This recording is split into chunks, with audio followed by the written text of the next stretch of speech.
So hello guys, welcome back to another blog video. তো দেখতে পাচ্ছ বন্ধুরা, বড় চাকার বিয়ারিং যদি ভাঙে তাহলে এভাবে প্রথমে কলারটিকে বড় বিয়ারিংয়ের জায়গায় কলারটি ঠুকে নিতে হবে।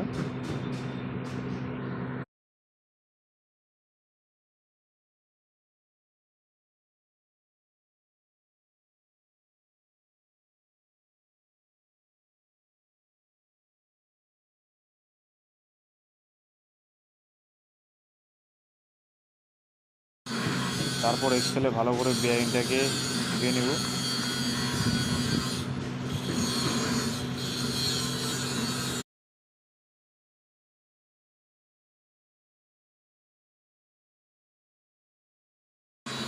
এবার গ্রিজ ভালো করে বিয়ারিংয়ের সাইডে গ্রিজ দিয়ে এক্সেলটা ঢুকিয়ে দেবো এবং মাস্টার পিনিয়ন